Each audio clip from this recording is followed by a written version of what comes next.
Oh, yes, blessed love to each and every one. Give thanks for your presence with us. Give thanks to the life giver and the keeper of life, Emperor Haile Selassie the First. Of course, you know you're in the tiger's nest, and this is another Chalice Talk edition. Yeah, we have a wonderful reasoning I want to get into. I want to talk about tithes and offering as it relates to Rastafari. But of course, I have the chalice ready, so you know Chalice Talk is a building meditation.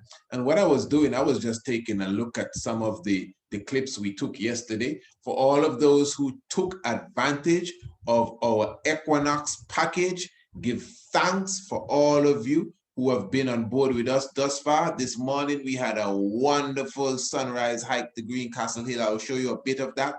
What you're looking at here was from yesterday, Thursday the 18th. This was not at Greencastle Hill. This was at the Nyabingi grounds at Ras Freeman. This was live and direct. I'm just going to give you a little snippet of it. Keep in mind, we still have one more tour to go, which is Sunday, the Sunday afternoon tour. And listen, you can still be a part of that live and direct. And you could still be a part of what took place this morning because it's already recorded. And what we did yesterday at Ras Freeman for the marijuana lecture and tour, all of that is recorded on the webinar site, the site that we have set up for you, the private page that we have set up for all those who would have purchased their ticket. So it's not too late. That's my point. You can still purchase your ticket. You can still be a part of this year's Spring Equinox virtual edition. And you can still see the sunset hike, which is Sunday, the 21st of March, 2021. You could still see it live by just contacting me. And of course, you'll still see what we did this morning. That was so wonderful. And of course, yesterday. Let me give you a bit of what we did yesterday. This is at Ras Freeman. This is Sister Mama Shaki. I'm just going to play a little bit of what she was saying. So, what is it that you did specifically? Oh, okay, tutors. Yeah. You would make some of them yourself as well? Like necklaces. Okay. I used to make baskets, but not right now because after making baskets, it will start to affect my eyes. Oh, okay. I end up wearing glasses. Okay. Okay. All right. But everything is good. You have to continue the struggle. You have to continue to say Rastafari, no matter what. Haile, Kwadmali, Haile Selassie is our teacher, and we live by the teaching of His Majesty. You know, and our own teaching like brethren and sistering, that we're trying to live the Rastafari. Because it's a way of life, it's not like when you join a church. You know, we live that every day. So we give thanks to Haile Selassie the First, and for his teaching, and for all the elders of Rastafari that fight the fight before us, and die for this fight, and die for this liberty. Still dying up to this day. Yes. So we give praise and thanks, and we give praise that the government can decriminalize the cannabis, and I hope they will legalize it because we're still having trouble. Yeah. Mr. Bennett says, "Blessed love, Mama Shaki." Yes, sir. Yeah, give thanks, Mama. Blessed Bennett. Blessed love. Empress Chalice, same way. Hi, Empress Right, Chalice. Empress of the yard, same way. So we're gonna Back in the day, Okay. long time Rastafari True, day, true. where the Babylon crucified plenty and killed plenty and banged plenty from that time to this time. True. Well, it's nice to see you still around. That's good. Give thanks. Give thanks. Yes, That was wonderful. Thanks. And big up Rastafari all over the world. All right. So we're gonna go. And I'm telling you, that's just a snippet of yesterday. It was like almost a 2-hour program going through the grounds at Ras Freeman. This is Elder Rastra. Let me just give you a listen to this. Rastra is the elder within the Rastafari faith, right here at Ras Freeman, even before Ras Freeman specifically. And Rastra, interestingly, is a farmer, a man that deals with the earth and deals with the moon and deals with the crops and all of these different things. So Raja is not too much a question and answer. I just wanted to bless up the people, say a word as it relates to Rastafari, maybe how you came into Rastafari, and say something in the connection with nature. Yes, so that's Rastafari. Well, also greetings in the name of the Imperial Majesty, I Selassie Rastafari. King of Kings, Lord of Lords, Capital China. The earth himself and lighted this universe. Selassie Rastafari. So I'm from the house of the Rastafari Guiding with Yakosiana. Dead to black and white and pasted and part of the guiding when drive. Rastafari, get ready. Yeah, His Majesty, Selassie. Well, I'm not saying about Rastafari. The time, I can't get a time. But I know from since I was 15, since I was in school, and it's been something like Then 4 years after, I put locks on my head. And most of the life come through with Bob Marley when they come to the time of Natty Dread. J Natty Dread. Move on 42nd Street. You know, coming up and sit something at 19 and don't eat no flesh.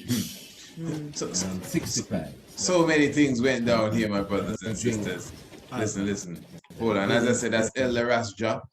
Let me just give you an idea of what was taking place even in the valley. We're just running through this quickly. Remember, this is available for you still. It's not as if it's gone or oh, might happen. Yes, it happened yesterday. This is the cannabis tour and lecture at the Rastafari camp. Wonderful day, drumming. We got different other elders that were teaching us of the ganja, the planting, the seeding, the harvesting. As you heard, some of the elders, Mama Shaki, Sister Chalice, Elder Rasja, speaking about Rastafari in general. I mean, it was a wonderful 2 hours we spent yesterday. I'm showing you that if you purchase the ticket for the Equinox virtual tour, although we have one more live tour to do, the 2 previous tours, the one this morning, which I'll show you a bit of in a moment, and what you're looking at yesterday, they are recorded so you could watch them all right, family. In their fullness. Those of you who watching, you be careful going down too. So this is all live, experiences, eh? All right, princess. All right.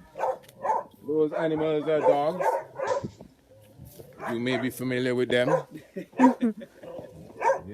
Yeah, so this is down in the valley. I mean, before we came here, we traversed a good amount of the land more in the valley. This is just a tip of the western area of the works we're doing at Rastafari. To be honest, this is more closer to our home.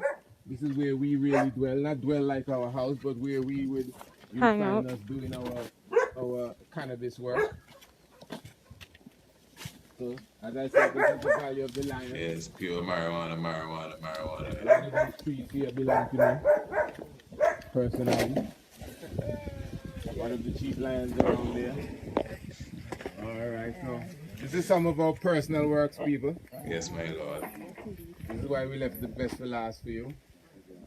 And this is all right, so let me leave that at that. So that was at Ras Freeman Day. That was yesterday. As I said, the full package, the whole 2 hours is on our internet site there. What I'm going to do, I'm just going to give you, while I light my chalice, because I got to light the chalice so we can get into the reasoning. While I light my chalice, let me put on the bit that we did today, and that is something you'll definitely like. All right, so what you're looking at here, this is the sunrise hike. So when you watch this for yourself, you will see we're coming out of darkness into the brightness. You know, this was a wonderful hike this morning. I'm still feeling the energy from that hike. Don't mind, you see 135 here. We had a few segments of it. This is more than 2 hours of hiking this morning. Myself, of course, Ras Dre, our whole team, the prince, the princess, you know, some of the members of the Nyabingi house was with us as well. So some guests, Brother Colin and his wife. It was just a wonderful time. So what I'm going to do, I'm going to begin the session today. Of course, I'm going to light my chalice. You know how it is. Make sure you get your chalice, by the way. if you have not received your chalice, and I'll mention that again in the program, make sure you order your chalice directly from me. Just contact me. You don't know the email, priestistaac27@gmail.com, and we will ship your chalice to you anywhere you are in the world. It can be shipped FedEx, DHL, or the regular mail. You just contact us and we'll give you the options that are available. Remember, you could make your payments even using the Cash app, which we always put the link of the Cash app in the descriptions of our video below. So as I light this, take a little snippet of what we did today. This is on Greencastle Hill now. This is not at the Ras Freeman's Nyabingi grounds. This is on Greencastle Hill, Mount Anu, amongst the megaliths. This is this morning, the 19th, Friday the 19th of March. And we'll be doing, as I said, the hike on Sunday, the 21st of March. You still have time. You could still buy the package, albeit you won't be seeing this morning's hike and yesterday's event live, but you're still gonna see it. But the real vibes is when you get it live. So we still have one more live event, and even if you're seeing this video after the 3 events have passed, you could still contact me and purchase the whole package and see the 3 exciting tours. The cannabis tour, which is also the Rastafari grounds tour, as well as the double hike. So let me light my chalice, listen a bit of my reasoning here, and then we get into the reasoning of today. You know this is Chalice talking. So I don't want nobody saying, hey, you're taking so long to start the subject. No. No, that's not how Chalice talk goes. Chalice talk means you come and you visit me. And we sit down and we light a cup. That's why I tell you, get your chalice. And we sit down and light a cup and we elevate. You understand? And go to a level. And then we start to reason. And what are we reasoning about today? Tithes and offerings. Because people are asking, you know. And I promised I was going to speak about it before the Lent. And I have some followers, boy, that they don't play around. They say, priest, I don't hear you talk about the tithe and offerings yet. So I decided, listen, let me get that quickly out of the way before anyone else was to ask me about that. All right, let me bless up the chalice. Remember how you light the chalice? You have to say thanks and praises, you know, just light and this is not recreation. What is it? Recreation. Holy Marcus I, Selassie I, Jah Rastafari, give thanks continually. Those that trust in Farai shall be as Mount Zion. Yes, that cannot be removed, as the mountains are round about Jerusalem. So the mountains around the mountains of the Lord and his presence amongst I and I, his soldiers, his servants, and those who walk in his way continually forevermore. Continue to keep and guide and protect, cutting and clearing, renting and tearing. Give thanks for the hand that planted the herb and the packing of the cup. Do this in remembrance of me. Holy Marcus I, Selassie, Jah Rastafari, blessed love. All right, a little bit of today. Now it may sound weird to some. The Honorable Rasdre just brought you through a specific gate here. Now in our looking at this hill and analyzing the hill, we have found several gates. There's several entry and exit ways right here. So this is why even the vulva that you will see in a few moments, which represents the female reproductive system, that is also a gate too. Because when you go up, you could pass through the vulva. As I said, it represents the female reproductive system. So you're going in. And even when you're coming down, if you come down the same path, you could come out. It represents being reborn, if you can understand that whole science. All of that is up here. So there's several gateways up here that you pass through as you traverse the hill. Many of you may be seeing for the first time, you're seeing how vast the hill is. So you have several gateways up here. You could just walk here and there.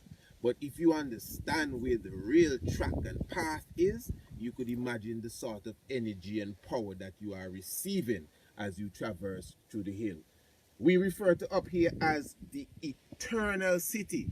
It is not the highest peak or the highest point on the hill, but it has a strong concentration of rocks, volcanic rocks, or megaliths, as my Lord was saying, stelas.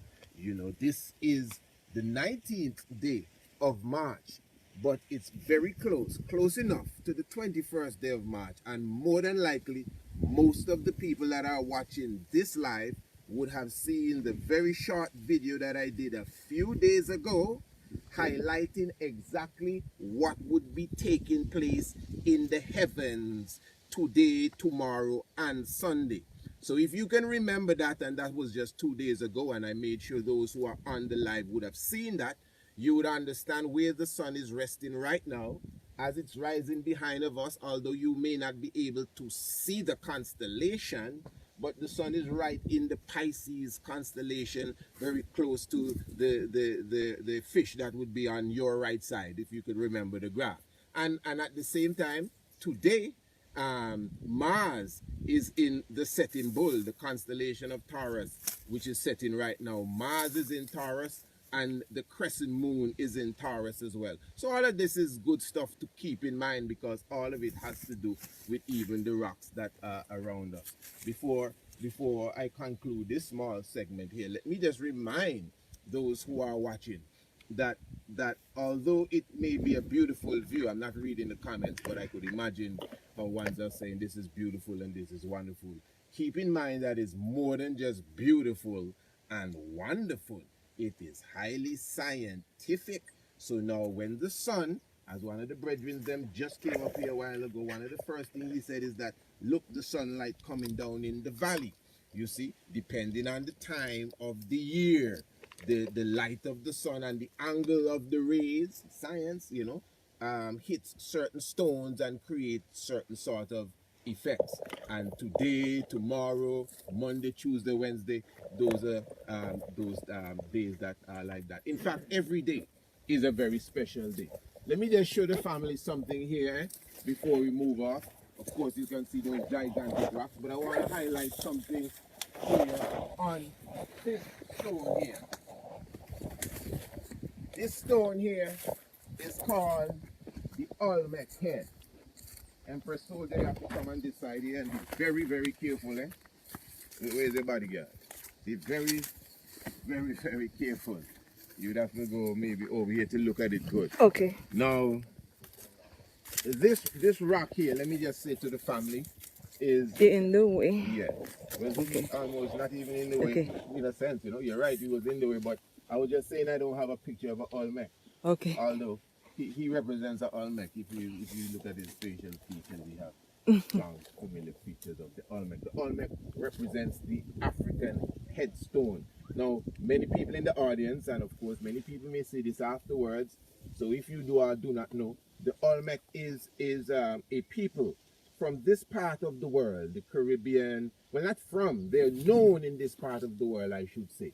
The Caribbean, the Amerindian areas, South America, etc. So a lot of the culture that has been attributed to the Caribs and the Arawaks, no disrespect to them, really comes from the Olmec people. Now, when you see the Olmec headstone structure, I must say, forgive me for not having a picture of the Olmec at hand, but you see the face of the Olmec has a broad nose and broad lips and looks very much like Marcus Garvey. And again, many of my students would know exactly what the Olmec is. But if you look at this stone, it does not look as defined as the picture, but you could see the outline. This is the nose and the actual head structure of the Olmec face. And what stands out now to prove the point is that it appears as if its mouth is open, as if it's going to swallow this thing here. Now, this is something that is highlighted in Kemet. It's known as the opening of the mouth ceremony, where you see the king have his mouth open and the god is putting, I think, is the digit in his mouth. So really, this one stone structure here is actually highlighting that whole thing. The Olmec here representing the Anpo, the Anubis. Very good, very good, very good. Open in the opening of the mouth ceremony. And I'm just highlighting that just to show you that's just one of the many mystics that you could see here on Green Castle Hill. Let me just carry the family up here to the top of the... So you hiked with us from the bottom of the hill to the top. It was a whole, for those of you who were not there, what a beautiful session it was this morning rising. We weren't mourning at all. We were rejoicing. This is known as the Eternal City. Ras Richie, you would have heard from him yesterday. Well, for those who are on the live stream, you would have heard from him yesterday. I know it might be a bit windy up here. This is the top of the Eternal City. Up here we usually have our Naibingi service as well. You get a good view of the island, you get a good view Get into the reasoning now. Those of you in the big countries, if you look good, basically all around us 360 is all water. So you could see we're on a very small rock here. It's called Paradise, isn't it? I'm sure some of you would like to be here. Don't worry. All right, maybe next time. So you're getting a good view of the surroundings of the area known as Jennings and Ebenezer. Ebenezer, biblically, is also called the place of stones. Interesting, you know. This rock mountain is in an area very close to. So obviously the wind got very high there. Just a quick skip, just quickly skipping. That's the phallic. I was at the phallic there. Blessed Lord. As I said, we're doing something that has never been done around here. I don't even know if it's been done anywhere. At least it hasn't been branded so. It's called virtual tourism. Yes. Did you hear anybody say it again? But you know, family, virtual tourism. I'll just leave it at that for now. As I said, this really is what we did today. This was this morning's hike, and this is to Green Castle Hill. Wonderful. And I mean, we've been doing so much. Signaling the fertility science and the reproduction science itself. All of this is happening here. So the V in ancient time, just this morning actually, I was looking at the heavens and observing the literal V. So there's a V in the heavens. I don't mean Virgo, you know, I mean the sign, the V. The V is older than just an alphabetical letter. So the V naturally represents the woman. And this is why you would find the woman being connected with a lot of words with the V, like virgin and virtuous, and as I just said, Virgo, which is the constellation. I think I would give the family. I wonder if it's here or the other. It comes in a bit. It looks like. Yes, I think so. To give you just a bit of what Rastafari did at the tomb. Oh no, this is the tomb of Governor Baldwin. Give thanks to all those who are sitting with us, of course, as I said. To 1950. Now he had a lot of This is Rastafari speaking here. And I don't know if you would be able to see the inscription on it, but it's saying he was born 1st of March. It's very interesting too, because we're still in that month. In 1899. And he died, it looked like what is it, February or something, in 1958. But the thing is, he born 1st of March and he died in 1958. He buried at the top of Green Castle here. He born 1st of March. That's Governor Baldwin, the colonialist, former colonial governor. Yeah, he was the governor, British governor of the Leeward Islands. If you don't know this information, you should check my book, Anu. You could get it on Amazon. You can get all our books on Amazon. The Anu, Ancient and Modern, The True Biblical Land of Israel, and of course, was the other book. The Heavens Declare the Glory. Yeah, man. Terrible book, man. Yeah. You could definitely get them on Amazon. The book Anu goes into detail of Governor Baldwin and who he is. And the Honorable Rastafari is given an explanation there. He was born the 1st of March and he died in 1958. And we don't know the science of from beginning to end. You know the science of the 1st of March, 1958. That's when the Congress start, man. Yeah, give thanks. Anyway, as I said, listen, you want to get the fullness of these tours and the live tour, you should be there live. You should be there live. I mean, after it's all said and done, you could still get your package, but you should be there live. That is the vibe. So for Sunday coming, if you were not there live this morning, you could still watch the whole thing. If you were not there live yesterday, you could still watch the whole thing. You'll get it with the package, but get the package now so you could be there live on Sunday. The stream starts off 3:15. Nyabingi, different historians, different levels of lecturing. See the stones live for yourself, and we will be looking at different aspects of the hill that we didn't go today. So those who were not there, those who were there today, will get something new next time around, and it will be, you know, such a grand time. But let's just listen to a bit more of what Rasdre has to say as we take this next drop from the chalice and we go straight into the subject. Hey, this is chalice talk. You know, this is chalice talk. This is not rush the hopes. We come here to meditate and hold our vibes.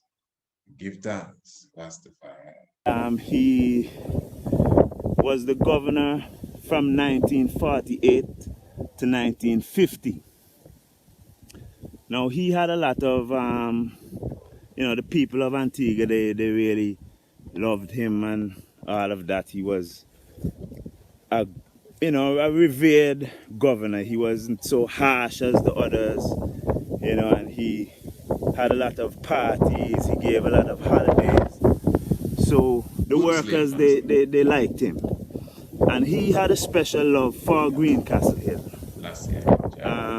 He had parties up here, tea parties, and it was said that he spent a lot of time on Greencastle Hill. And it's funny enough that when he left, he made a decree that his remains were supposed to return to Antigua and be buried at the top of Greencastle Hill. Now, it could have been buried in somewhere that is easier to, you know, make a tomb and all of that, because where we came up, and I showed you the top of the hill, there was nice and flat. And, you know, it would have been easier to do such a construction. But he left specific instructions that it was at this point where his grave was supposed to be, and left all his how to turn it, where the head should be. And it's very strategic, because this tomb here, if you just line your camera up with the cross and follow the top of the cross, it takes you straight to the middle of the 3 pyramid hills. Yep, you see that, folks? You see a cross there. So the cross is perfectly aligned there. So that's giving you an alignment with the phallic stone and with the vulva stone. And then when the sun rises, the sun is basically hitting the face of this tomb before it spreads its rays going to the west.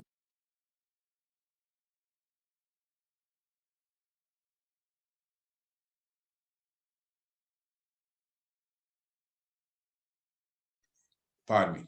With all the programs we have been doing, directly dealing with Stargate and these different, you know, things like that, and of course, directly highlighting Greencastle Hill, you know, for sure what the Honorable Rasj was highlighting. No, that's not Rasja, that's Rasdre, pardon me. I'm saying what he was really highlighting there, you could clearly see for sure that we are dealing with some individuals again, because we have spoken about this already. We're dealing with some individuals that have a clear understanding of what is going on in the ethers, what is going on in the heavens. The same thing we are talking about. They know exactly what aligns with what, and you know, where the whole vibration comes from. But anyway, give thanks for such information. Again, that is really, that was today. We're thankful. That was a wonderful tour. We also saw the destruction side of the hill.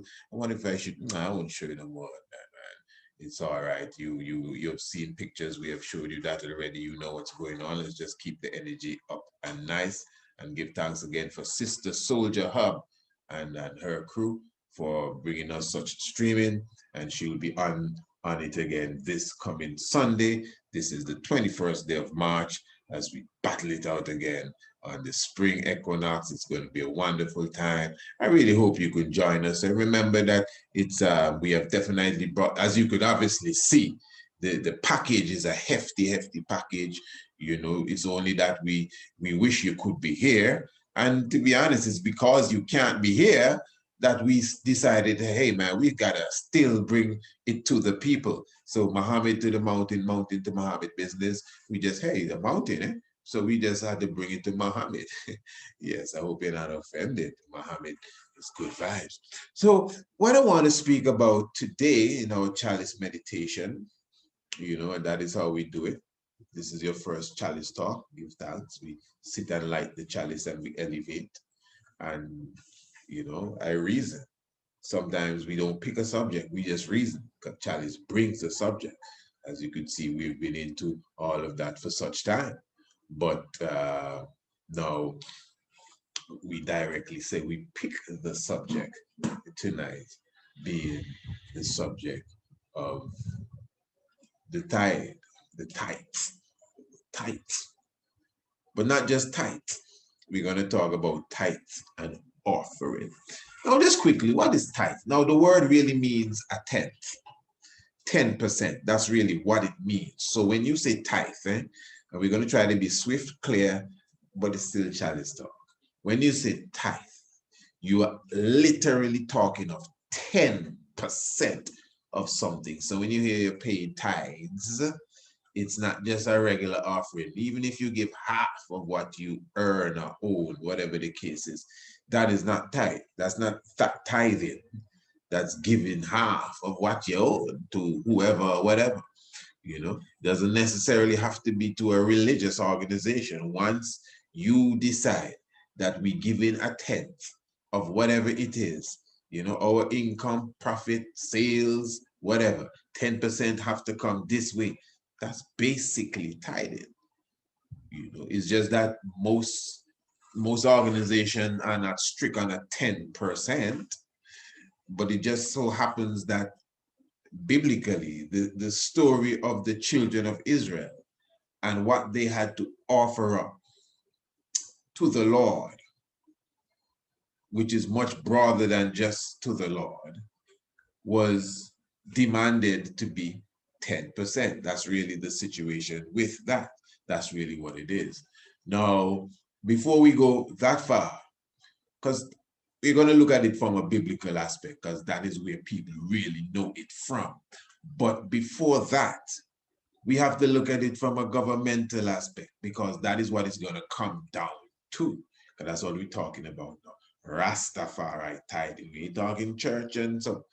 We're talking Rastafari tithing. And Rastafari, as I see it, is a government.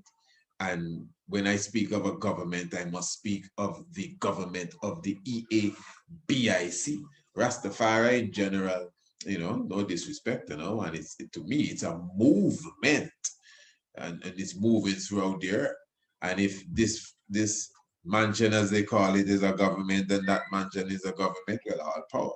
But the Congress, the Ethiopia Africa Black International Congress, it is a government with a parliament and the royal committee and the full thing, the industrial staff and from sandals to metals to broom, one of the main industries, and mats and these different things at the same time. And of course, royal kitchen and kitchen staff, and of course, the churchical order. So it is a government, and rules and do's and don'ts is really a government, and again, industry. Now, one of the things that you would see highlighted in most governments of the world is the whole aspect of taxes, whether it's income tax or some levy for something they're trying to do, or educational tax, medical tax. Tax is a serious thing. Some people afraid the tax man. Tax is a heavy thing, and the term that it has, tax, just the way it sounds, sounds like a burden.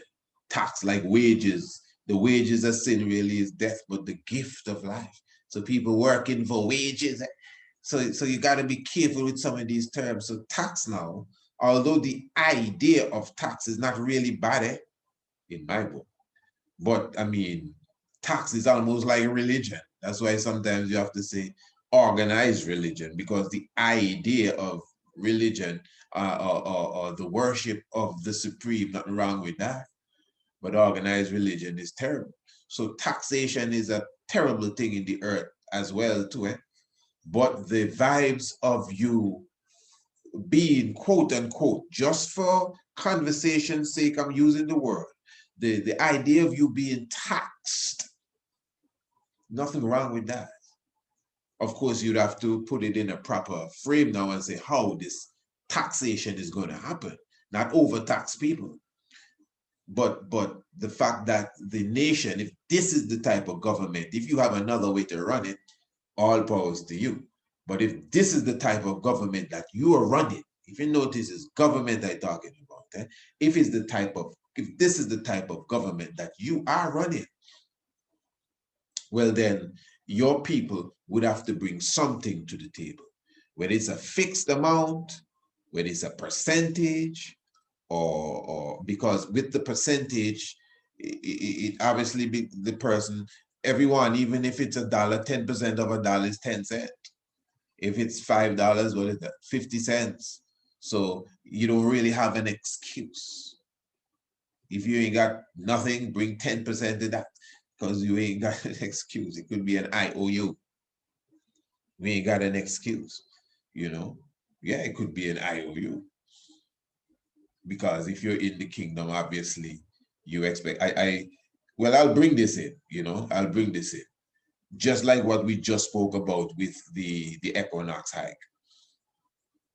I said to the people, and I'm saying it now, I said it in a way of love, that I would love everyone to be a part of this experience, because a lot went into the experience. And I know the people that come and sit in the Tiger's Nest are people that like vibes, and I know what we have to offer, you understand?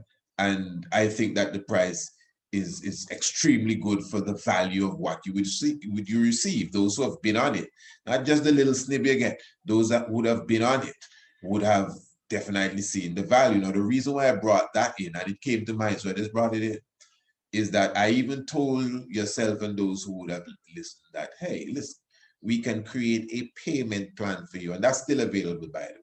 Create a payment plan. Now, I don't know if you listened to what I said when I said that. I said, I don't expect nobody that be listening to this is no lazy boy. I mean, everybody may not have $100, but still at the same time, if you mean you need $100, you'll get $100 in this world. There's too many $100 around, that if you mean you need $100, you can't get it. If you want $100 and you can't get it, something wrong. You need to check yourself. That's how I look at life. You check it. So this is why we even went as far as to say, okay, even a payment plan.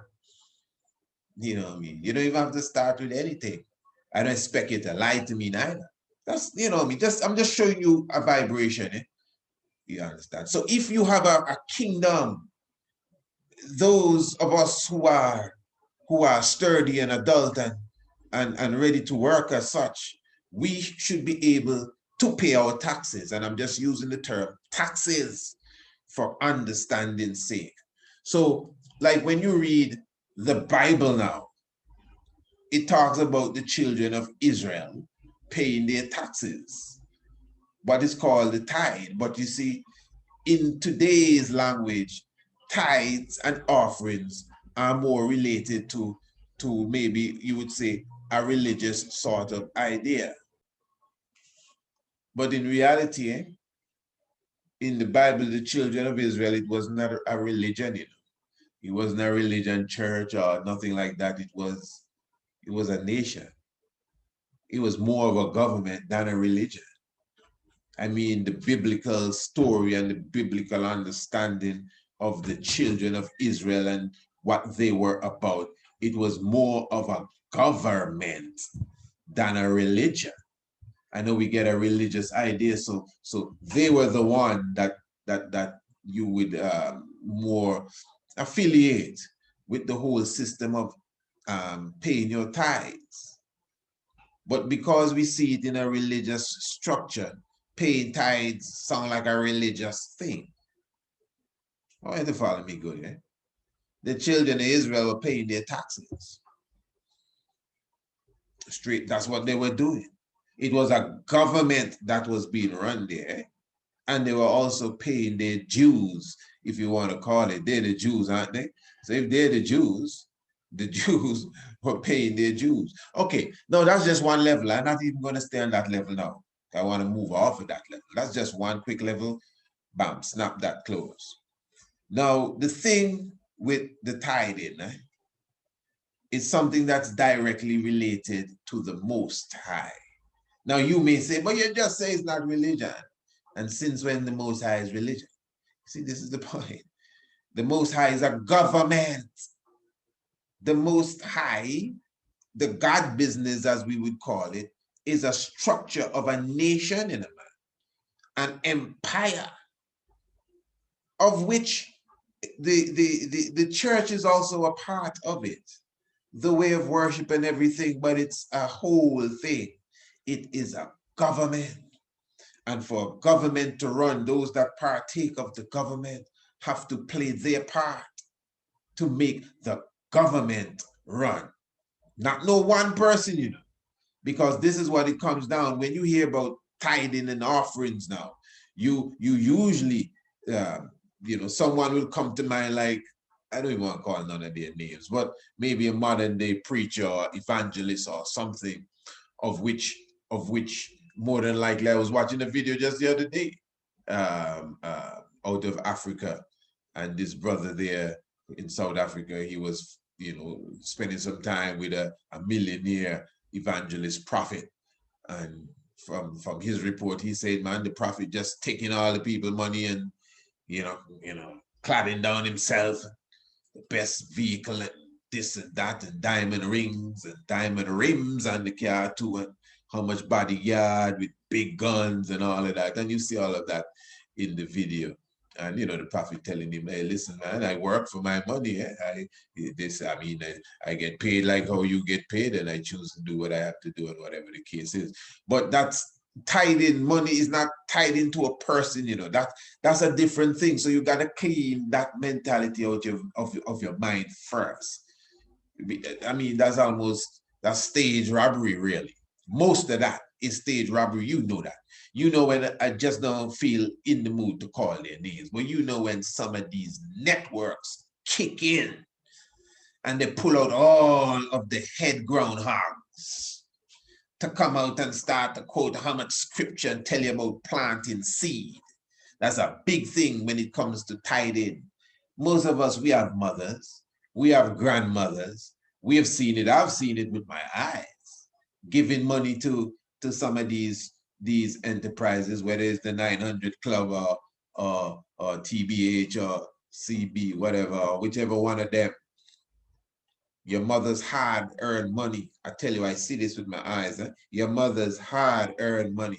She's sending away to these fellas here that she's watching on this network, you know, that is giving her this long story about the more money you send them, is the more money you're gonna get. As if it's a lottery, like if it's a raffle they have in there, and you're planting a seed. That's what they push on you. You're planting a seed. So the more you give them money, you're planting a seed and it will spring back, and how much apples gonna be on the tree and all of that kind of stuff. As I said, I see with my eyes. I didn't see no apples return at all. Yeah, but I see a lot of seed plant. You understand? So again, I don't want you to confuse, you know, and let me say it in this way. Do not mix up what you see on the theater or in the theater on the screen with what you will be reading, even in the scripture. I just highlighted to you that we are dealing with a government, you know. Rastafari we're talking about, we're dealing with a government. But Bashanti deal with tithing. Within the book, I can't really say about others. I know man does pay the Jews. I ain't talking about Jews. Because tithing and offering is two different things. I wonder if you're with me. We're not rushing it really. This is chalice talk. In fact, I think I'm talking too fast. Tithing and offering are two different things. You have the first fruit offering. That ain't tithing, you know. Tithing is a different thing. You have free will offering, that is not tithing. Tithing is a different thing. Tithing is when you monthly or however it's done, take 10% of your earnings and bring that to the Lord. Now, of course, you know, even in scripture, the Lord doesn't really get whatever it is you brought. So whether you brought food, whether you brought gold, whether you brought silver, whether you brought honey, whether you brought carrots, whether you brought a whole flock of sheep, the Lord has nothing really. The Lord, the same one that be talking out of the mountain and all of that, the one that Moses went up and sat down and spoke to face, he does not receive none of that. And the Bible makes that clear too. Eh? Now the Bible clearly explains that this doesn't really go to the Lord. It goes to the priests. That's like their payment to some degree, but it's them, is the priests, you know, that really run the government. So even when you give tithe to the church in Israel time, I talking biblically, under certain kings, you still have a certain level of taxation that the people still have to pay. Now, again, within our government as Bobo Shanti, we do pay tithes. That is the order King Emmanuel leave with I, that we pay tithes as far as the upkeep of the government, specifically for the upkeep of the government. Now, that is a very interesting thing, because as I say, tithe is not something that goes to no one person. Tithe is something that goes to a central core of the government.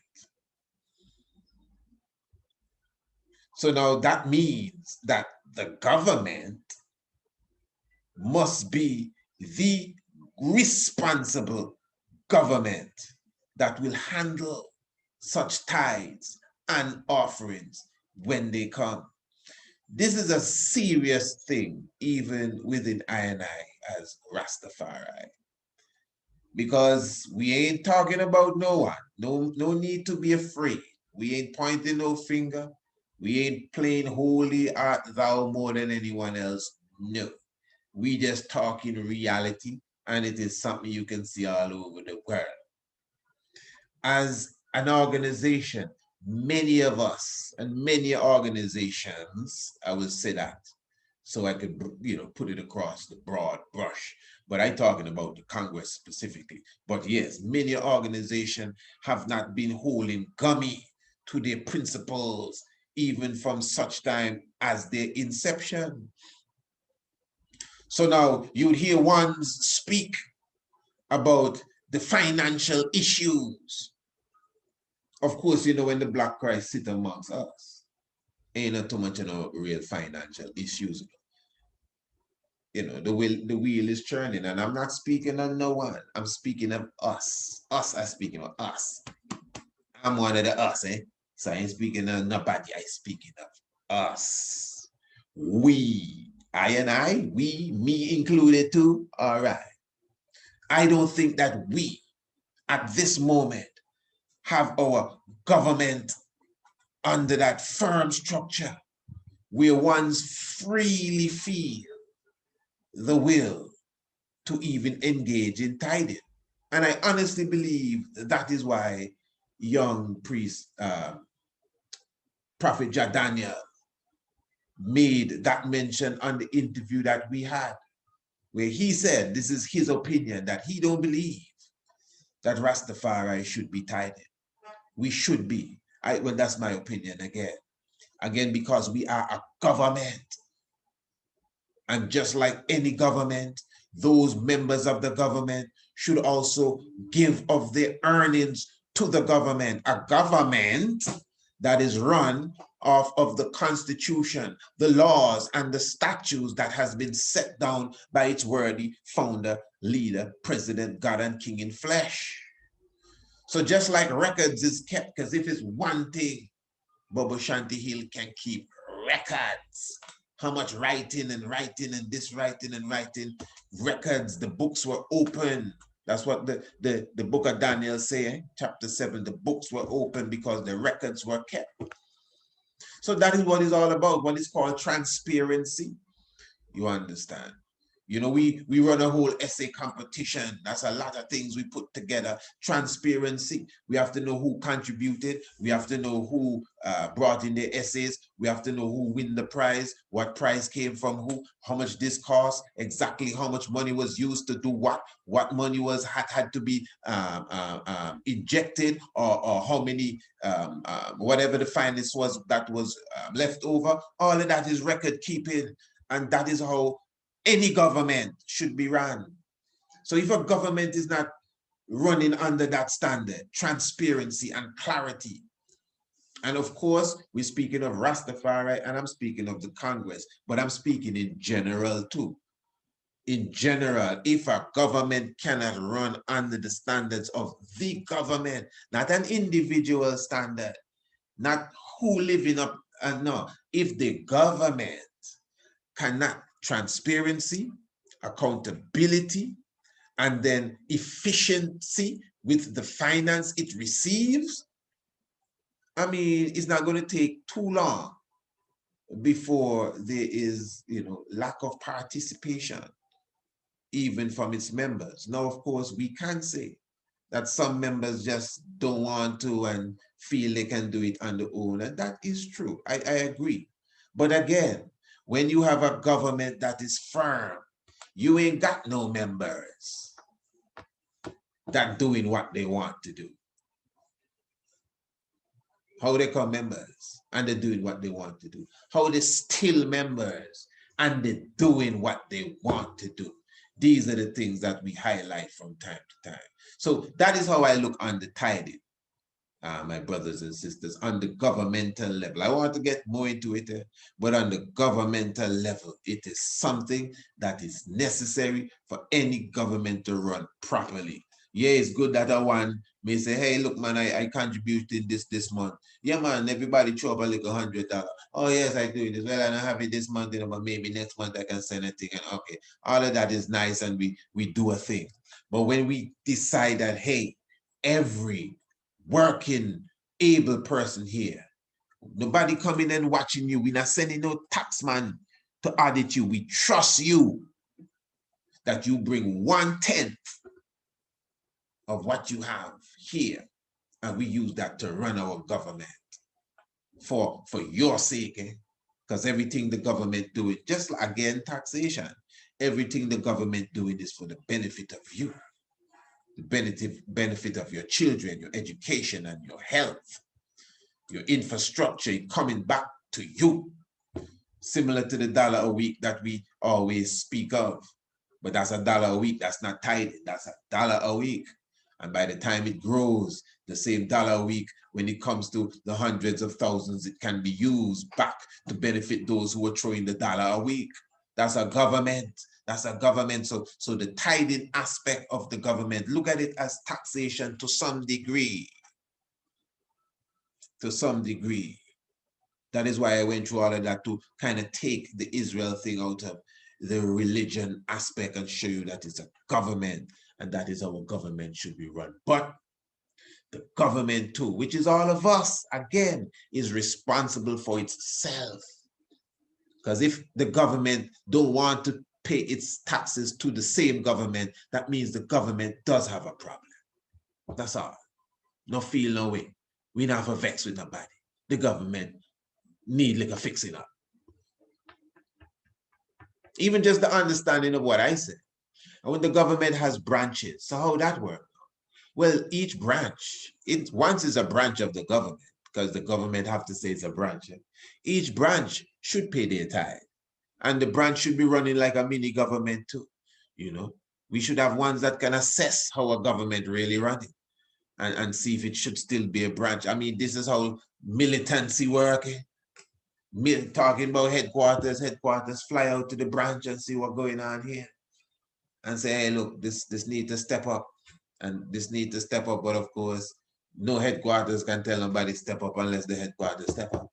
You know, so all a we, if it's good a we, if it's bad a we, all a we. So again, every branch should pay their tithe to the branch, not to the members of the branch should pay their tithe to the branch, and the branch work and bear fruits as a branch supposed to do and do its work. And then the collective branch now pay its tithe to the headquarters.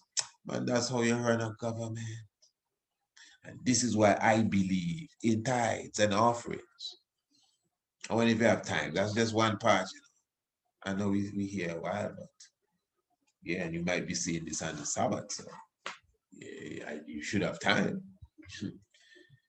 Holy Emmanuel, Selassie, Jah, Rastafari. But I hope I'm clear. I'm not trying to convince nobody and trying to make you believe my way and all of that. I'm just trying to show you why I think, because King Emmanuel order is the tithe order, or tithe, and we do pay tithe within the Congress.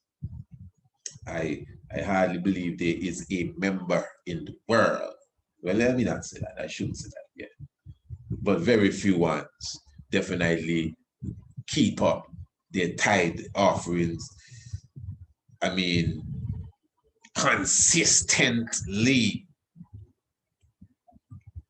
And maybe you can say, well, I have 7 years under my belt. I pay my tithes every month and never stop. Wow. And pay the electric bill more than they pay the tithe. But then, you know, amongst I wouldn't go too far with that, but amongst I a man will say, but my lord, pay tithe to who? You want me to send my money? And but let me hold it. Holy Emmanuel, Selassie, Jah, Rastafari. Blessed Lord, give thanks. Let's leave that for behind. But so you go, you can't upset with them, and that's how enough man do things. It's not that they don't want to pay tithe, that is the truth. And even this little reasoning we have in, this is a reason that's needed, a proper understanding of what you're doing with this tithing. Man feel like I just send a thing, and send a thing, and strengthen a thing, and strengthen the celebration. No, it's paying your tithes and offering. So if where you live, you ain't got no branch, well, you supposed to send your tithe to the headquarters too. Yeah. Yeah, man. So I say, Jah, Rastafari. It's not a one-man thing, eh?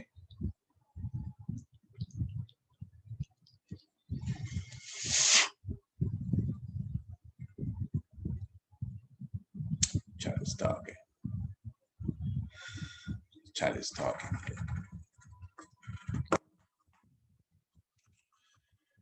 This is Genesis 14. We're going a little spiritual now. Yeah. Genesis 14, verse 19. And Melchizedek blessed him and said, blessed be Abraham by God Most High, possessor of Zion and earth, and blessed be God the Most High, who has delivered your enemies into your hand. And Abraham gave him 1/10 of everything, which is 1/10 of the spoil. Now, this is one of the scripture where ones would highlight maybe the origin of the what you would call the tithes and the offerings. This is one of the scriptures ones will say, well, listen, this is where we highlight the beginning then of the giving of the tithes. All right, fair enough. Now, when we observe this and we look at this in this portion,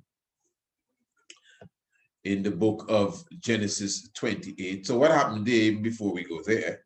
Abraham was coming from the battle, the slaughter of the kings.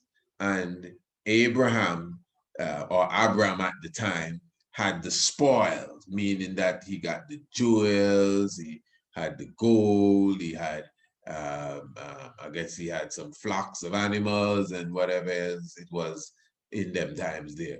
But anyway, when he met Melchizedek. Now Melchizedek is the high priest, and he gave unto Melchizedek 10% of all that he had gained in battle.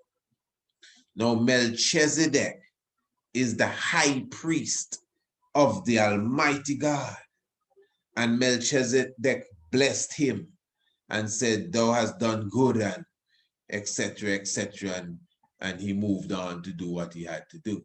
Now, I'm saying that in the book of Genesis now, chapter 28, it says here, the 20th verse, and Jacob made a vow, saying, if God will be with me and will keep me in this way that I go, I will give him bread to eat, and will give me bread to eat, pardon me, and clothing to wear, so that I come again to my father's house in peace. Then the Lord shall be my God, and this stone which I have set up for a pillar shall be God's house. And of all that you give me, I will give a full tenth to you. So obviously from these scriptures here, you're getting the idea that although in Moses' time it was introduced as a law, you see a trend here. If it wasn't a law before, it was definitely some sort of custom or some sort of culture to extract that 10%, specifically to the Lord. You know, it's to the Lord. So we want to see how all of this is done to the Lord. So in the book of Levi, now Leviticus, really, the order of the Levites, really, the priests, in the 27th chapter, it says here, every tithe of the land, whether of the seed of the land or of the fruit of the trees, is the Lord's. It is holy to the Lord. If a man wishes to redeem some of his tithe, he shall add a fifth to it. And every tithe of herds and flocks, every 10th animal of all that pass under the herdsman's staff, shall be holy to the Lord. One shall not differentiate between good or bad, neither shall he make a substitute for it. For if he does substitute for it, then both of it and the substitute shall be holy. It shall not be redeemed. You understand? So this is where they say it came into law as such. Numbers chapter 18. To the Levites, I have given, listen to this now, to the Levites, I have given every tithe in Israel for an inheritance. I want once to get that good, eh? To the Levites, I have given every tithe in Israel for an inheritance in return for the service that they do. This service is the 10th, in the tent of meeting, that's the tabernacle. So he's saying here now, this is something serious. He's saying here, within the book of Leviticus or the book of Numbers, this is God talking, that to the children of Levi, remember Levi is the priest. So the Levites are the priests and those who work for the church and in the church, those who manage the churchical affairs. It's not every Levite is actually a priest, from my understanding when I read it properly, you know, but they deal with the churchical matter. But anyway, let me not lose it there. Don't lose it there. Take that point and start no argument. Let's just keep on point. But the point is, we know that Levi is the church. So Levi represents the priest. It's the priestical order there. And the Lord is saying that the 10th belonged to Levi. So the 10th does not really belong to the Lord. Yes, it belonged to the Lord, but it belonged to Levi for an inheritance.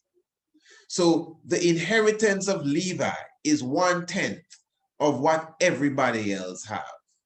They're supposed to bring it unto Levi. And there's a reason for this. Because of the work that Levi has to perform, which is obviously communicating and mediating between the Lord and the rest of the house of Israel. So that is something serious to look into, that the tithe does not really go to the Lord, it goes to the priests, it goes to the Levi. So how does that fit in now to today's language with what I just explained a moment ago? Now, our Congress in our Bobo Shanti order really is a house of priests. You're either a priest or a prophet. You understand? You're either a priest or a prophet. Prophet is not a, some people look down as if prophet is some small fry. A prophet, you know what a prophet is? You're either a priest or a prophet. You know, so it's a house of priests already. It's a house of priests. We're not dividing Levi and you, Benjamin, and all of that. That's a next story altogether. But we are a house of priests, prophets, empresses, goddesses. Hear them kind of term. Goddesses we have here, and prophetesses as well. So at the same time, this is why I have put the tithe offering in the perspective that I've come and met it in the Bobo Shanti order. Yes, you do give the tithe. Yes, you do give the 10%, but technically you're giving it back to yourself because you're giving it to the government. This is what I'm showing. That is our tax. You're giving it to the government. All right. Now, as far as, let me just read this too. Let's tiger with me. Let's continue in Numbers chapter 18, verse 26. Moreover, ye shall speak and say to the Levites, when you take from the people of Israel the tithe that I have given you from them for your inheritance, then you shall present a contribution from it to the Lord, a tithe of the tithe. All right. Now, many ones do not touch upon that.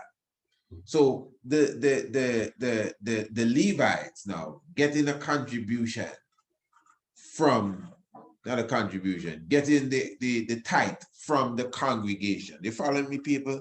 It's chalice moment, you know, chalice corner. You're on the cushion couch and cushion, the chalice couch, pardon me. Cushion couch, yeah. Cushion on the couch. Yeah, we just make things up as we go along here, man. But cushion commands. Look out for cushion command very soon. You'll hear about that. So what we're getting here is that the people bring a tenth of what they have to the Levites. Remember, you got to follow the maths, people, all of the time. The Lord is saying, hey, you bring a tenth unto me. All that you work for, you bring it unto the Lord. Abraham fought the battle and he brought a tenth of the spoil unto Melchizedek. All right. So you bring a tenth unto me, thus saith the Lord.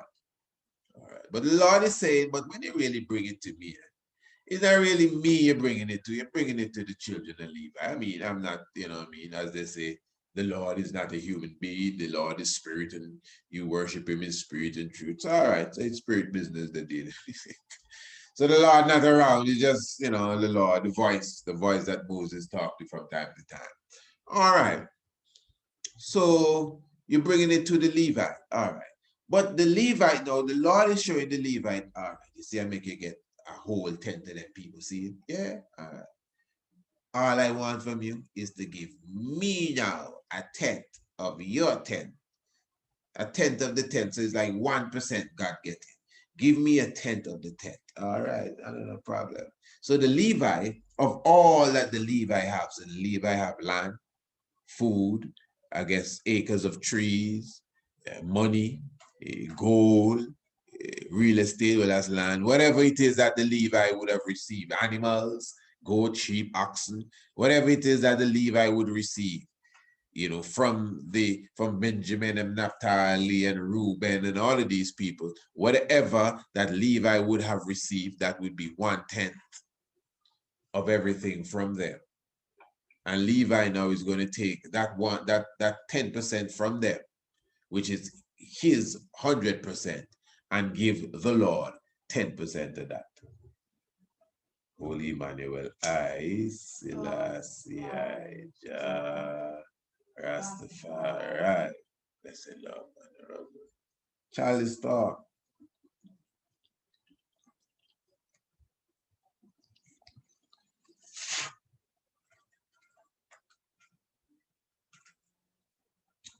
So how do you give the Lord 10% of your land and your fruit trees and your whatever else you have? How do you do that? Well, you utilize it for the Lord. But I was doing that with everything else. Everything I do is for the Lord. Everything. I ain't going to do nothing different with the land that I was doing with the other 90% of the land, because it's going towards the Lord. Whether I put a house on it, a building on it, a church on it. I have a church somewhere else too. You don't have to be a church to be the work of the Lord. It could be a shoe factory to be the work of the Lord.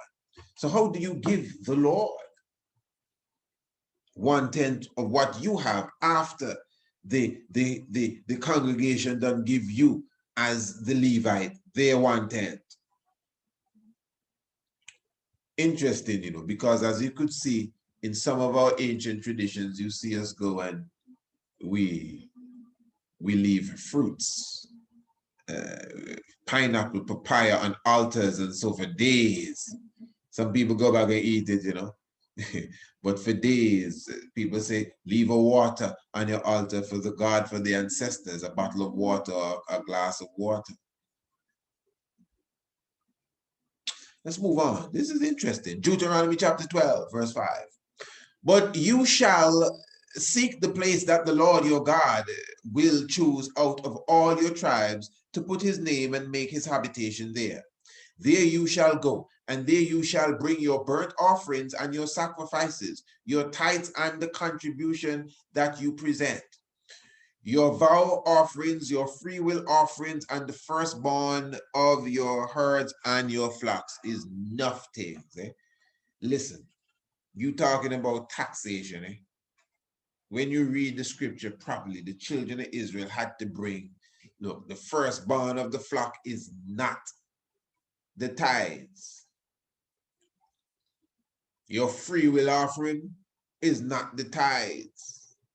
Your vow offering is not the tithes. Your contribution is not the tithes. Regular burnt offerings and sacrifice is not the tithes. The tithes is the tithes. But after that, I wonder if you'd really give a free will offering. Some people I could imagine like, man, everything I don't have no.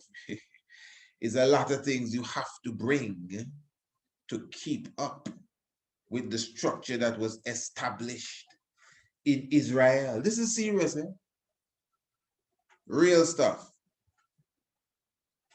So what we see taking place here now is that the children of Israel, again, all of this stuff that is being brought here, the firstborn, even that's why your child is supposed to be offered up unto the Lord. So that is seeing the firstborn of the bullocks and the firstborn of the lamb and the he goats and all of that is offered up. Usually they burn that on the altar, according to the story, and that is offered up unto the Lord. And you see, I'm not getting too technical with the literalism here and exactly what you're offering up unto the Lord. I'm looking at the technique. I'm dealing with the psychology of this tithe giving thing. So don't get caught up with how much goats and how much sheep and how you give the sheep to the Lord. So what you're going to do to give the sheep, if you're going to carry the sheep up on the mountain and Lord will come down and carry it up in the sky. No, don't even waste your brain cells. We are looking at the technical aspect of this, which I would consider the meaning the moral of the story, the psychology behind of this all. That's what I'm talking about. Yeah. So there are many other scriptures that directly highlight the tithing and the offerings. I think we understand them very well. Some of them have to do with date and time and these different things. And of course, I highlighted how important it is to even highlight that there are different offerings and the reason why the offerings are there for you. Now, in the book of Proverbs, chapter 3, verse 9 and 10, listen to this. Honor the Lord with your wealth and with the first fruits of all your produce. Then your barns will be filled with plenty, and your vats will be bursting with wine. You know, so he's saying that if you want to honor God, or in fact, not if you want to honor God with your wealth, I like to say for real, you know, a person's heart is in their pockets. Meaning that when you hear people say, put your money where your mouth is, it's a very serious thing. A person's heart is really in their pocket. You really put your mouth or your money to things that you would really, what you would say, that you really appreciate, the things that are to your heart. That's what you spend on. You understand? Straight up. You see, that's why too much talking don't even impress me. You know, a lot of people talk and yeah, man, good work and good stuff and good this and good that. And I'll bring up the example again of what we spoke of earlier with the Spring Equinox virtual tour. In fact, we do lectures from time to time. You know, we do webinar lectures from time to time. And these webinars, at least maybe once a month, we do a webinar lecture.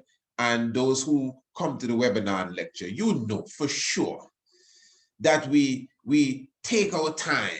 We always take our time, you know. But the webinar lectures, they're not chalice talk. They're not the shock of the hour neither.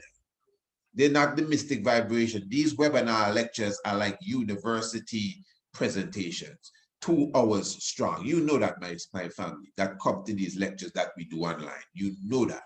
We make sure and well detailed, to the point. You know, sometimes we give in a lecture and we say, I think it's the book or something, and we just guess it off. More times a webinar lecture, because we see it as a university presentation. That's really what they are. And we do charge money for that. You know, we charge for that. $20, we charge money for that. Now, the reason why I bring that up, because it's money we're talking about here. People put their money where their heart is. So you could talk until the cows come home. I'm being honest with you. Everybody, you could talk until the cows come home. If you never ever put a $20 in one of, or invested a $20 in one of our webinar lectures, to me personally, the talk does not have all that value. And then you're going to say, oh, but priest, same thing you said at the beginning of the program when we were talking about the $100. Oh, priest, things hard.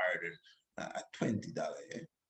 We're going to do a webinar lecture now in about 20 days. You have now until then to get $1 a day. I don't play with people when it comes to them things. Them is waste of time excuses when it comes to money and spending money where you're supposed to spend your money. We can't even spend money with ourselves, much less to go on this level. This is a hard level for some of us to go to it. What we're talking about here. This is a hard level for some of us, especially those of us that conscious. We even look and mock the people in the church that get caught up in the theater and the acting. Well, at least they're honest to themselves. At least they're honest to themselves. Yeah, man, I am not afraid to say it. So number one, that's a minority of us too. Those who are saying, oh, well, $20 high, that's minority. The vast majority of us can afford a $20 to sit into a lecture for Priest Isaac. And you may be saying now, well, I mean, if they don't want to, you can't force them. I ain't forcing nobody. No. Listen, it's teaching here now. They think this is the force club. Force? Listen, you know this. Listen, don't get me started. Eh? We ain't forcing nobody to do nothing. I'm saying, I'm judging. This is like my act. We're weighing this on the scale. I'm going to tell you again, a lot of people say a lot of things. People even call you the Messiah and the Christ and the return of this and the return of that. You hear what I say? But when it come time now to literally put your money where your mouth is, they're gone. And that's the truth. I live it. I am not afraid. It's teacher teaching something here. You know? It's teacher teaching. Eh? I don't call nobody names. So don't be afraid. You don't have to run behind the couch. It's teach, I teach it. People put their money. I've shown you an example. As clear as crystal. Talking is parking. People put their money where their heart is. Straight up. So what I would do is tone down the talking. That's what I would do in that case. I'm not telling you that you got to come to the lecture, but I would tone down the praises. Trust me. Because if the praises really mean how you praise them praises there, you would buy a ticket for your mother, you would buy a ticket for your father, you would make sure your sister get an electronic ticket. Yeah, man, because the way you talk. Yeah, man, that's why talk don't move me. Yeah. And this is what is being seen here. I'm talking on behalf of the Lord here. That's how the Lord, I'm just in the next way interpreting the scripture that the Lord is talking about here. Or Solomon. Honor the Lord with your wealth. And I'm not saying that I'm the Lord, eh? Don't get me wrong. In fact, I just use myself as an example. That's why I'm showing you we can't even reach to the highest stage. That's the point. I got to use me as the example. I know I come in the name of the Lord for sure. Then you can say what you want. Don't mean nothing to me. I come in the name of Farai. And if you say that, you're right. But don't say too much. And then when it's time for action, you can't move. That's how I look at it. Honor the Lord with your wealth and with the first fruit of your produce. Then your barns will be filled with plenty and your vats will be bursting with wine. And even if it wasn't, even just imagine that God have to make promise to you and say, well, let's work it out then. This is what happened. No, it's just a natural thing to do, you see. Because in reality, in fact, I have the scripture right here. Let me pull that one out. This one is very serious. Listen to this. Will a man rob God? This is Malachi chapter 3. Will a man rob God? Yet you are robbing me. That's God talking. So how you can rob God? So now you can give God 10% of what you have. Not just give him 10, you know. You give the Levites 10 and they're going to give God their 10. That is a mystic thing. Now you're robbing God. How can you rob God? Yet you have robbed me, said the Lord. But you say, how have we robbed you? In your tithes and contributions.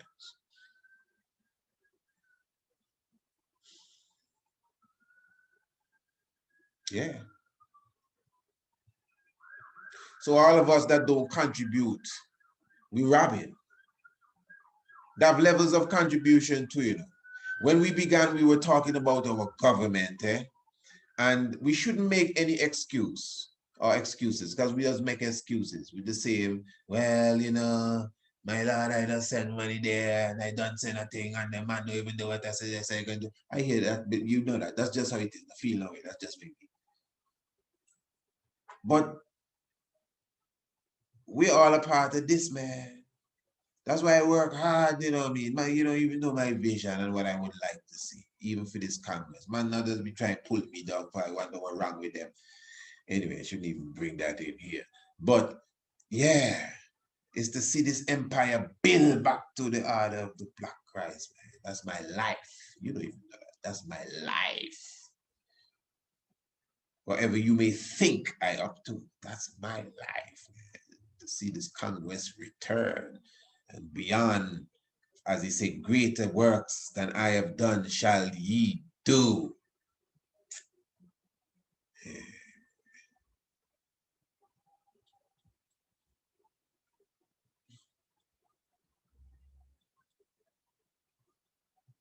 So, yeah, but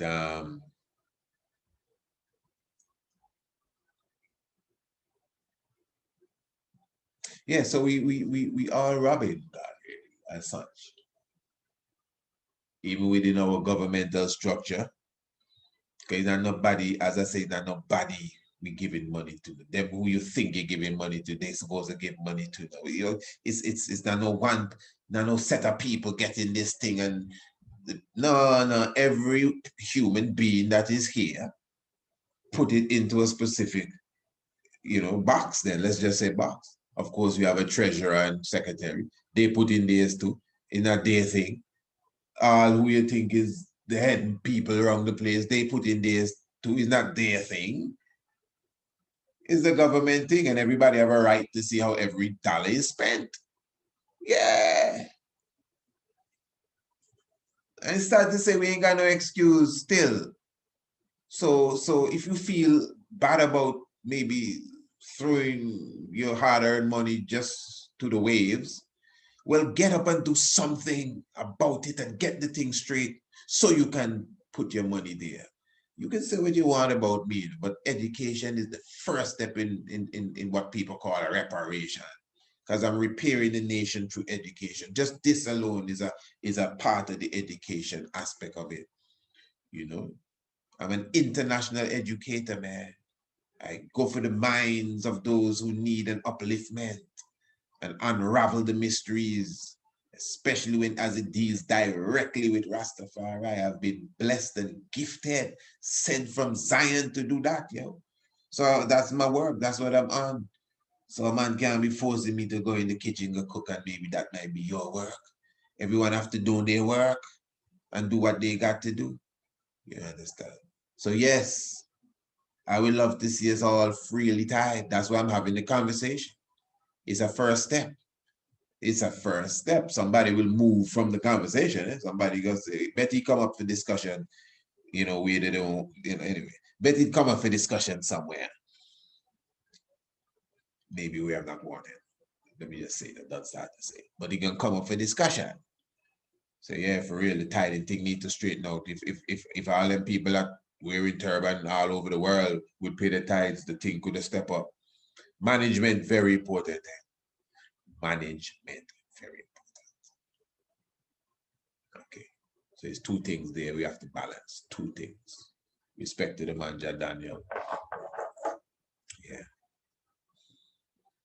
But now, even outside of the government, that the tithing and contribution thing is our spirit, but we have suppressed it so much. We have suppressed it so much by right. That is where I think that whole science of the Melchizedek now come in. And the robbing God comes in. Straight up. For example, and I'm going to use what I'm doing here as an example. Pardon me for that. I'm going to use what I'm doing here again as an example towards what I am talking about. Now, this is very key. This is very important here. How can a man rob God, as they say? It's almost like you're robbing yourself.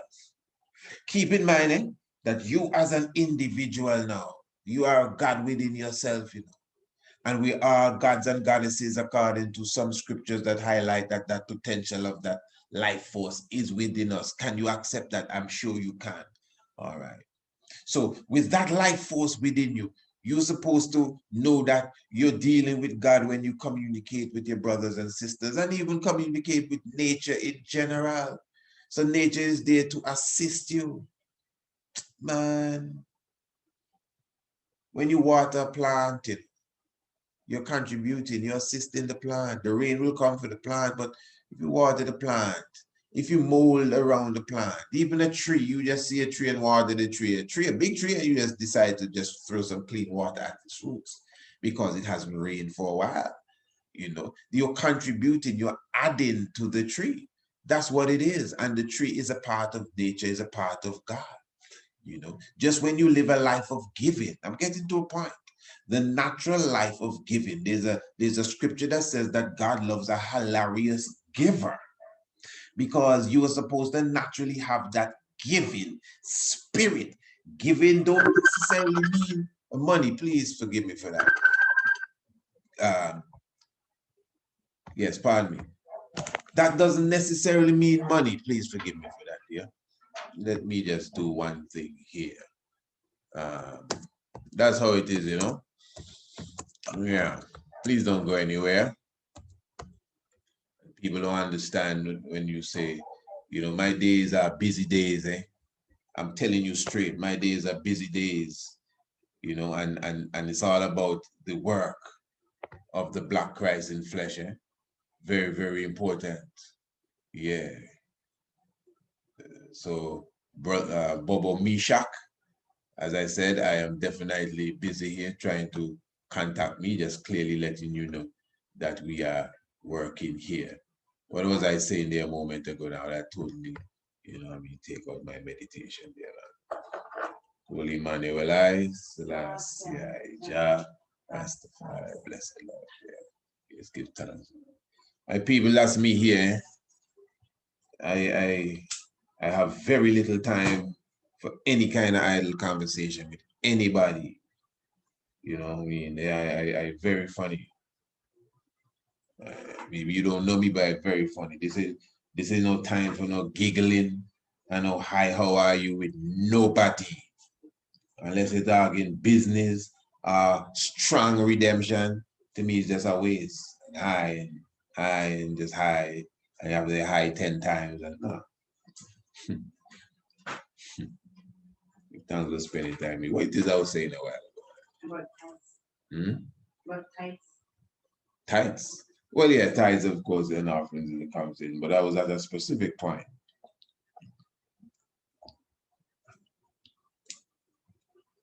You can come back right now. King Selassie, Jah, Rastafari.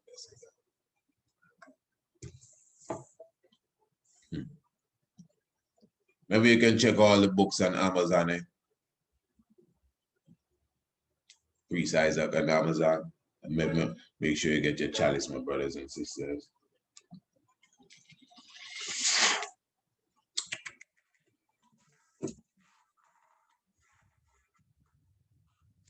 Yeah.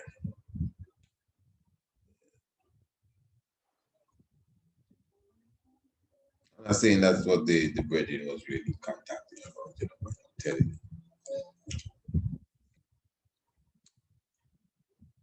As people, my brothers and sisters, this is a serious, serious time.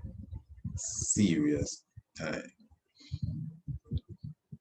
Let me instruct everyone again. You want to contact me, please email me. All these other ways and modes, this is hardly something I even indulge in. Please just email me. I will dialogue with you. I don't hide from nobody. I will reason with you. I will assist you if I can, if it's assistance you want, in whatever way I can. I would listen to you if it's something you think you need to tell me once I have the time to do that.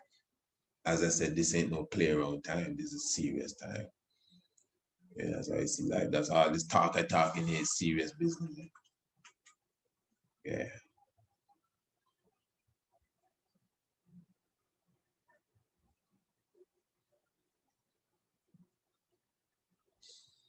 Yeah, so the tithes and offerings for sure. Yeah, that was really the meditation.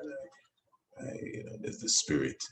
My spirit is mystic because this is a moment. As I said, this is what's sitting in and holding the vibes. You know, soon you'll be able to talk back to me and it will come to that. But until then, it's just us elevating and taking this thing to another level. But anyway, I know for sure, I was speaking of the God within us, although it's gone to a totally different vibes, but I was speaking of the God within us and, you know, the robbing of the God and everything. Naturally, we are giving people. Giving is naturally in our nature. That is what we are supposed to do. So again, and giving again is not, it doesn't have to even be something, what you would call it, tangible, something literally in your hand. Just like you can sell a service. You don't have to actually sell something that people can hold. You could sell a service. Okay, yes, that's what I was doing. I was using some examples. For example, we give a lecture. That's not nothing you're getting in your hand as such, but it's a service. Just like you may clean the windows or whatever, it's a service, something you're doing. If you're entertained and you have a band and you go and play, it's a service. They're not carrying home anything, but really, I guess, the memory. But it's a service that is something that you are paying for, you know, because it has a value set to it. So it's the same thing. It's a service that you're giving, you know. So when in the life love aspect of giving, when it's something that you can put in someone's hand, or it's a service, we are a giving people naturally, you understand. So by nature, I want you to listen to me good, eh? Please listen to me good.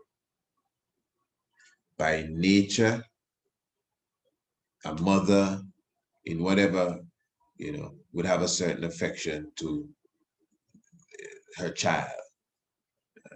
Most animals, or maybe reptiles, or maybe they have an affection, but reptiles, when they give birth, they just gone.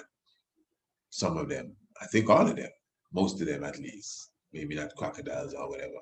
But usually a mother would hold on to their child, you know, and feed their child, just naturally feed their child. You have a child, you're gonna just naturally feed your child. Not that you wouldn't feed someone else's child, but I don't think you're going to be overoccupied with feeding someone else's child before your child gets fed. You may say, well, I would like to feed your child, but maybe you should do that and let me feed mine. Am I correct? Yes, I'm correct. Good. And that is why, to me, one should be as wealthy as they can so they could feed as much children as they can. That's how I look at the world, and feed as much family, because it's naturally within you to give. So it's the same thing with the Lord. Let me show you. Now, obviously, most people argue about God, people argue about the Lord, people argue about salvation and who is the right salvation thing and who has the right this and the right that. And people get angry, people get upset because of whatever their rites of passage was. They believe that they find truth. You hear me good? So most of you believe you find the truth. Even though you may like what I say, boy, the priest heavy, but I don't holding on to this for so long, I'm not changing. I'm not coming to change you. But you believe that you have the truth.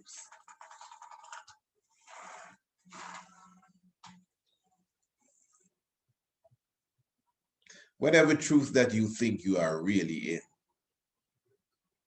especially if you believe that is something that has saved your soul. Listen to me. Especially if you believe that is something that has saved your soul, or at least directed your soul along the right path. So if you are in a specific church, some sort of congregation, whatever, and you honestly believe that this church, this salvation that it brought to me, is actually changing me into a whole and better person, and shall secure my ever-living life. If you honestly believe that, you shouldn't be saying that and not actively contributing to whatever entity, body, or organization where you got such wealth, even if it's a person. Now, this is slightly different. I'm talking about the nature.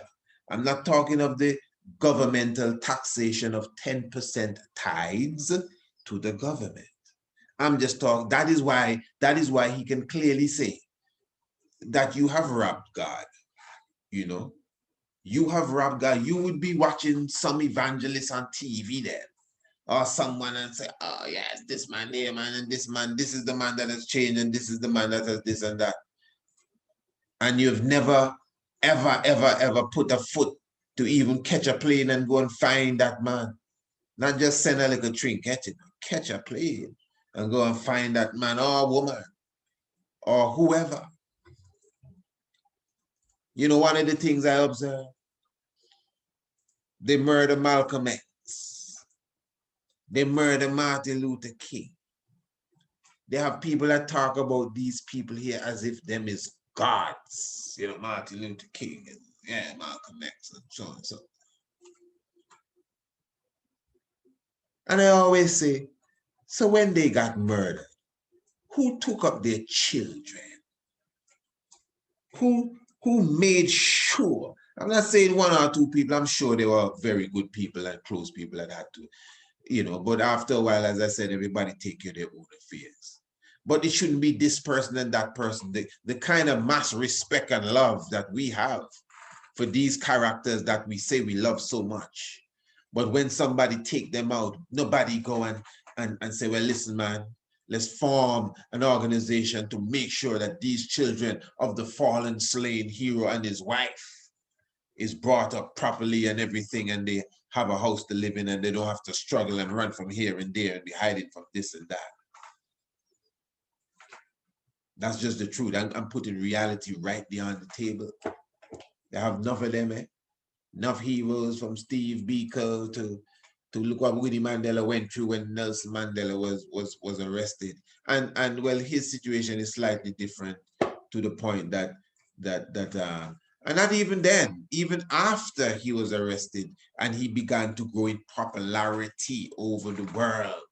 A lot of these things we don't consider. So this is where I am when it comes to our nature again, because our nature is supposed to be a loving and a giving nature, especially to our cause, especially to our struggle, especially to our faith, especially more than anything to that which you consider to have saved your soul. You could be wrong.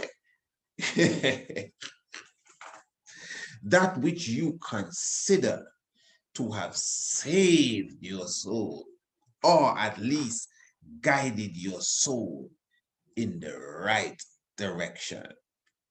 Yeah, man. Straight up. And that is why even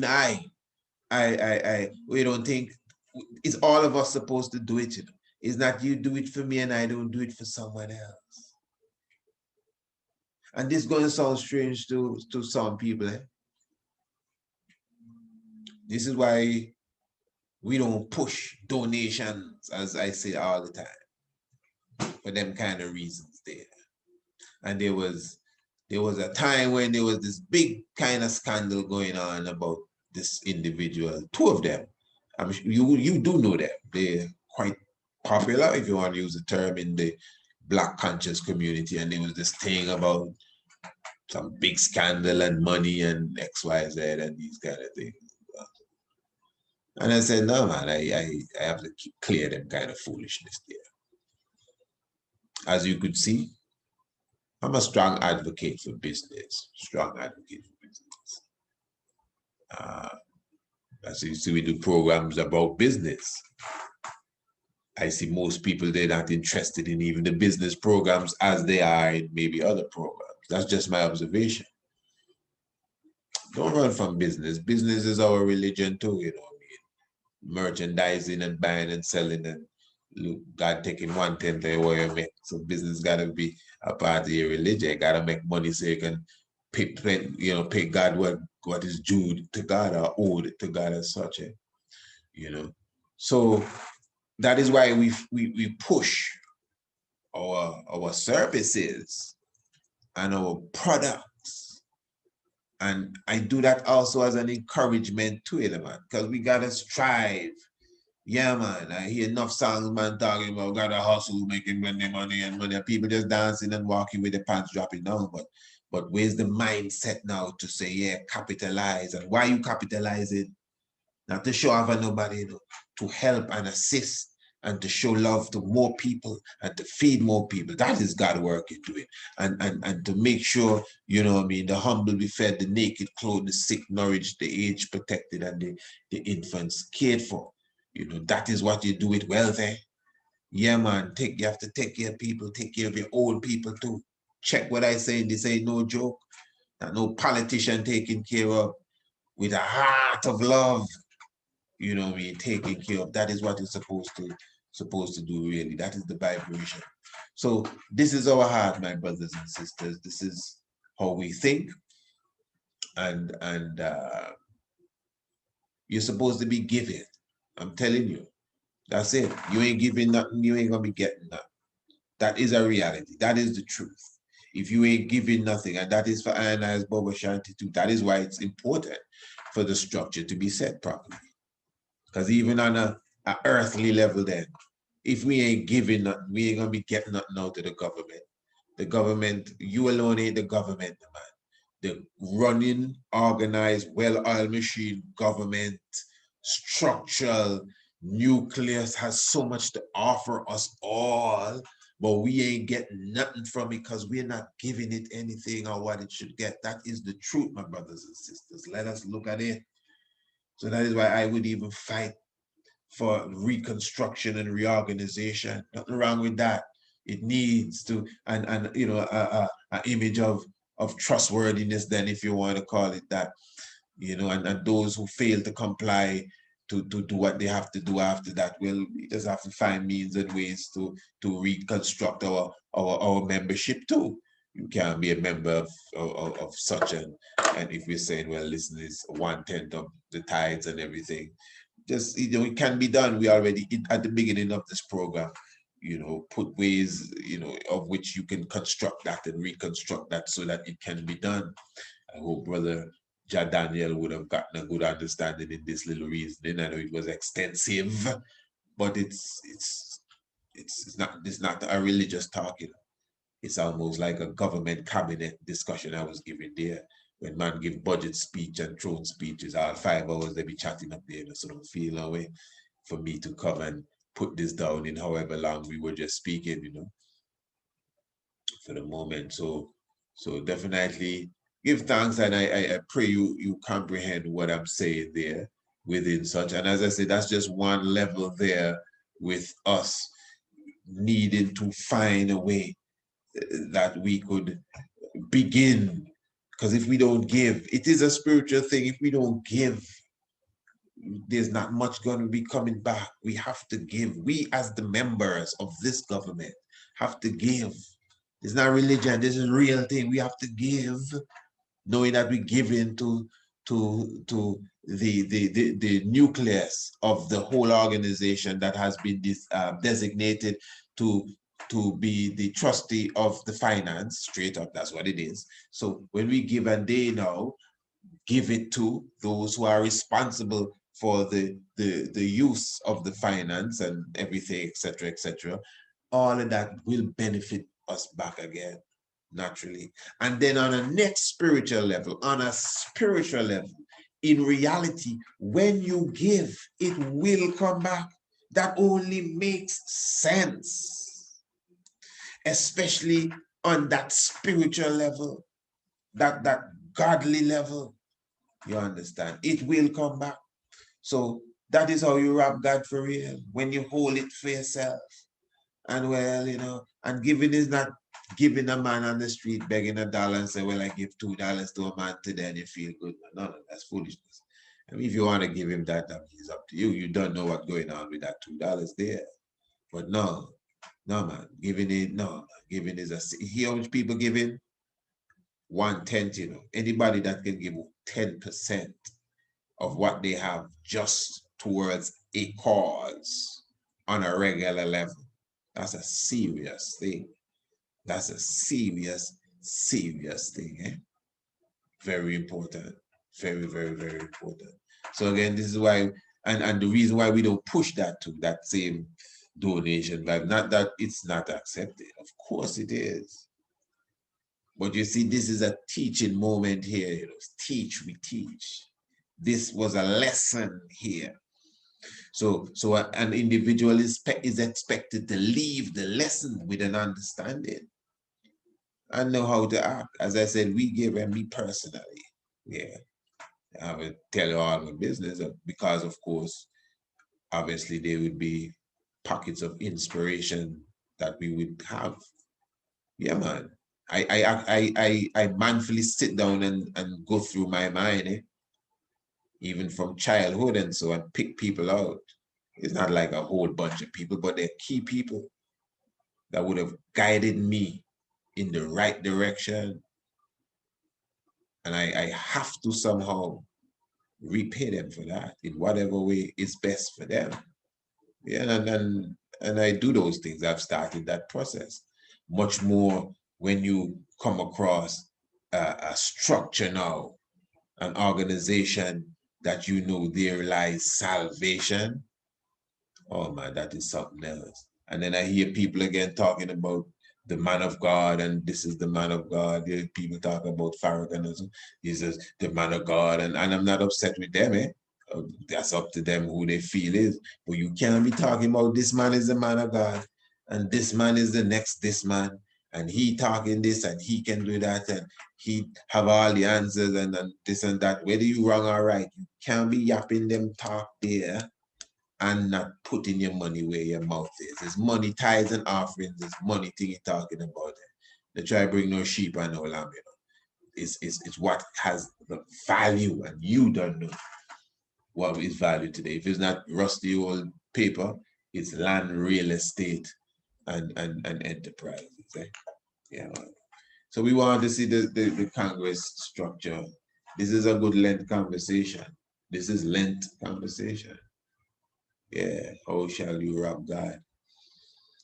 Yeah, Holy Emmanuel, I, Selassie, I, Jah, Rastafari. Let me also say here as well, and I have other things about giving in secret too. That's the next thing. We didn't even cover that. When you give in secret, you ain't gotta tell nobody. See, like I was just giving, it's only because it's a teaching moment. I kind of hinted a while ago what I would have done, but I didn't make it clear or plain. In fact, I never brought that up, but it's a teaching moment. So as a teacher, I got to even show an example. Yeah, man, I definitely, yeah, man, for sure. You crazy, yeah, man, for sure. I listen, you don't even know. Like you make me want to give you an example, especially even when it comes to Rastafari, because you see, Rastafari is my saving grace, saving grace and saving vibration. So all got to be towards that. And I give thanks even for those who would have showed me the light of Rastafari and explained certain things to I and these different vibration and when I want to recognize is that you have to definitely even give thanks with these different things. So praise Rastafari in all good doings and say my family. Where I am here, the Sabbath is definitely coming in.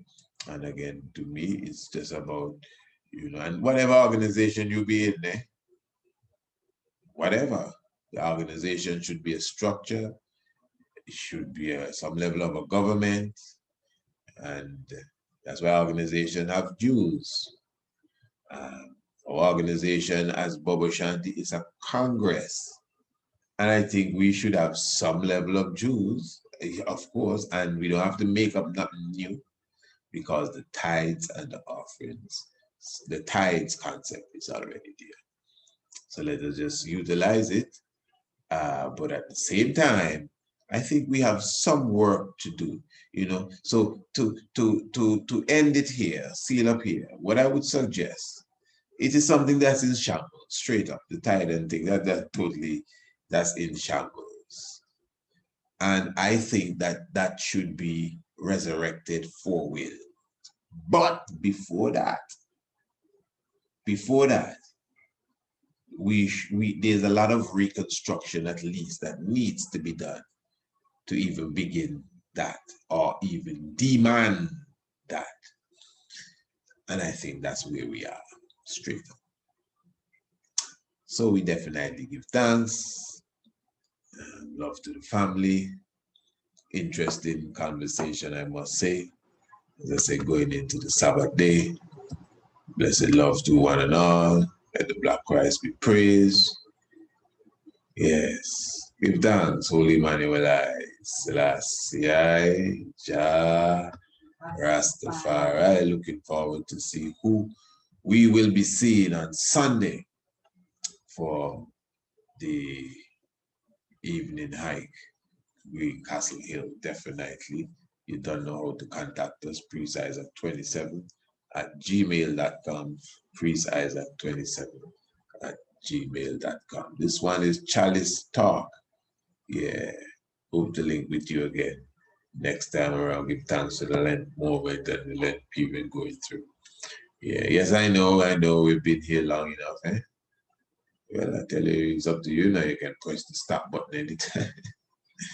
Holy Emmanuel, I, Selassie, Jah, Rastafari. Blessed Lord family. Very thankful for your presence with us. I'm telling you the truth. Very thankful.